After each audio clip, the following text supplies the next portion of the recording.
The movie begins with an elderly gentleman hurrying along a corridor clutching a metal box. He enters a room of people of advancing years wearing identical blue jackets.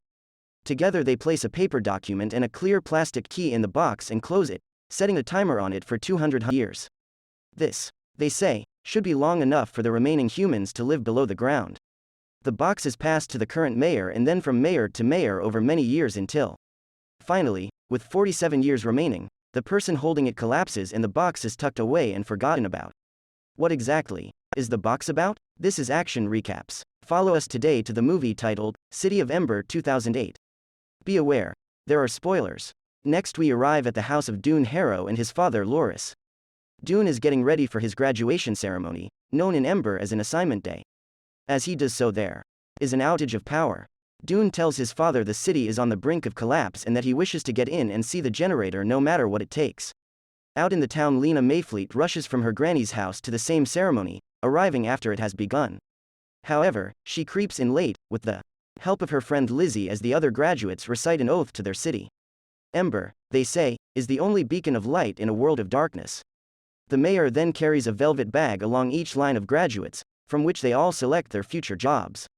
These range from an electrician's assistant to potato peeler. Lina secures a job as a pipeworks laborer, while Doon is to become a messenger. As the youngsters exit the building, Doon pleads with Lina to swap positions, to which she agrees. She is delighted, while he is one step closer to the generator. Next, Lina returns home to tell her granny, while Doon receives a lecture from his father about how to make the most of his new position. His father is tinkering with a number of electric devices he's built in the kitchen. Doon heads out and pets an enormous bug at the fountain in the center of town, while Lina kisses her younger sister. Poppy goodnight. She then uses a set of pedals to power an electric light, which also activates an answer machine allowing her to listen to her late father's voice. Once Poppy is asleep, she colors in a picture with a blue sky, clearly dreaming of an outside world she has never seen. The next day, the two new recruits report for their respective duties. Lina arrives early and gets to work immediately, running at speed to deliver her messages. Doon is, meanwhile, greeted by Sul, an old man who has been working the pipes for years. He kits Doon out with some old boots with just enough traction. He also gives him a helmet and tells him to carve his name into its side. Its previous owner had drowned and this was the only way to identify him. Lina's first message is delivered to the kindly Clary, a friend of Lina's late father who tends to the town's greenhouses. Her potatoes have received complaints. As they talk, they are distracted by a noise outside. An aging man dressed in rags is arrested for trying to escape Ember via the river, making Lina question why anyone would risk this, when it is against the law. Over in the tunnels, Sul is showing Doon around. He is able to navigate the network via a map he keeps in his breast pocket. Doon is full of questions, but Sul is only able to answer those directly relating to his job. As he monitors a gauge, Sul falls asleep. Doon takes this opportunity to steal his map in an attempt to find his way into the generator. Eventually he finds a tunnel which is not shown on the map. He follows this to a mysterious door marked Room 351. However, it is locked. On his way back, he spots a cable and a hook hanging from a trapdoor. The curious Doon climbs up and into the room above. It is a storeroom. Within it he finds some shelves stocked with cans of food. He is intercepted by the brother of one of his classmates, Looper, who aggressively throws him out of the stockroom. As Doon lands in the street, another power cut hits. During this he talks with Lina. She mentions that something isn't right, because it is lasting longer than usual. She also tells him about the man who was trying to escape. They question whether the generator can truly be fixed. At this point Doon is summoned back to work, while Lina runs back to check on her granny. As she does so, she warns everyone that another outage is due in 7 minutes. As a fire rages in the generator, Lina's granny tries to warn Lina of a message from her great-great-grandfather. In another room, Poppy has located the metal box from the opening scene of the film. It is open and the young girl is chewing on the paper she has found inside. The old woman recognizes the box as being key to what she was trying to remember, but she cannot recall the details. In the next significant scene, Lina is sent to the mayor with a message from Looper. After telling the mayor his ship is in, she asks him about the metal boxes seen in pictures of former mayors. He is, however, evasive. Then, on her way home, she hears Looper say, "The city is going to go black for good." Back home, Lina attempts to reassemble the paper document from the metal box, but various pieces are missing. She also finds a translucent key housed within another drawer. Having gone out to find food, she returns home to find her granny sick. Sadly, she passes during the next blackout, forcing Lina and Poppy to move in with Mrs. Murdo. Having shown a scrap of the papery message to Doon, he recognizes it from a history book he'd seen at school. The two of them break into the school to check on this. It is identical and was written by the builders of Ember. Looking at the full message, Lina had attempted to stick back together one again. Doon hypothesizes that there must be an exit from Ember. Remembering the curious door to room 351, they head there in an attempt to enter. However, they are interrupted by a giant mole.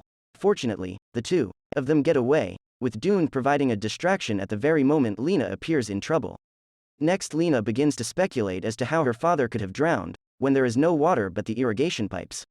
Clary explains that her father had thought the end was coming and had decided to try an escape. He was attempting to dig a tunnel, but hit the river he was following too early. Although he was killed, those with him escaped. While the mayor is speaking in the square, Lina sits on the ground still trying to figure out the meaning of the document. Lizzie brushes past, but stumbles. A number of cans of food fall from her bag. These include pineapples which haven't been seen for nearly 2 generations. Lizzie claims they were given to her by a boy who likes her, who explores the outer storerooms. It is Looper. Beginning to suspect there is a connection between Looper and the door 351. The two return to it. This time they are able to break in. They enter to find the mayor asleep in a chair, a can of food in his hand, surrounded by tins and bottles. The mayor, it seems, has found a solution to the food shortages, but only for himself. Back at Lina's house, she uses the pedals to activate her light. Doon hears the audio tape and recognizes his father's voice.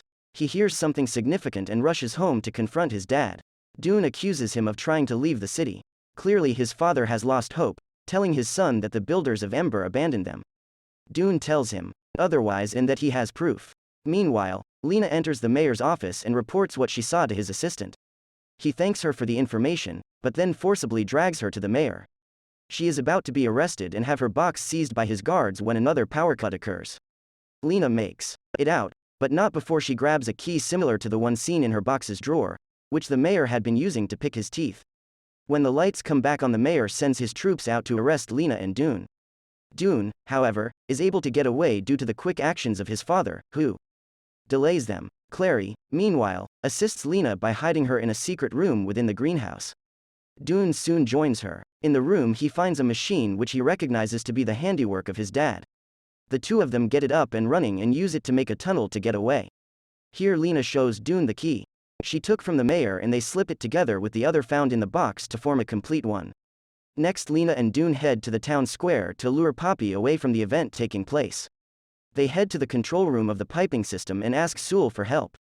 He can't provide any, telling them it isn't his job. But, using the map on the paper found in the box, the two of them manage to start a mechanism. This turns the lockers into boats and begins automatically ferrying them to the river. The first one to launch is crushed by a huge water wheel. Using the instructions on the paper, the young friends clamber up a lengthy metal staircase to a control room. Here they use the key to change the settings of 2 water wheels. However, one jams and it looks as if disaster is looming. Fortunately though, Sewell comes to the rescue and gets the water flowing again. This is, he exclaims, his job, an NBSP, while sparks rain down over the townsfolk. Doon nearly slips from the water wheel, but is saved by Sewell. He is then rejoined by Lina and Poppy and they set off in a boat. The water level still seems a little low, but at the last minute Sewell cranks on his lever extra hard, releasing a tidal wave which carries them away. Meanwhile, having seen the sparks fly, the mayor has begun to flee in fear. En route he encounters Looper, who begs him to take him along, but the mayor beats him away. He makes it back to his secret room alone, relieved to have found his safe haven. However, he is immediately confronted and slain by the enormous mole. Back in the boat, the 3 youngsters are being ferried quickly down a series of tunnels. Eventually the boat lands with a splash in a calmer lake, still deep below the ground. It comes to rest at a pier. Here they see and follow signs advising caution up a staircase to a room. Therein, they find message tied to a rock down to the city and hope for the best. It lands at the feet of Doon's father. As the 3 escapees explore their new terrain, we know they'll soon be joined by others. Like and subscribe to watch more videos like this, and don't forget to turn on your notifications. That really helps my channel. Thanks for watching.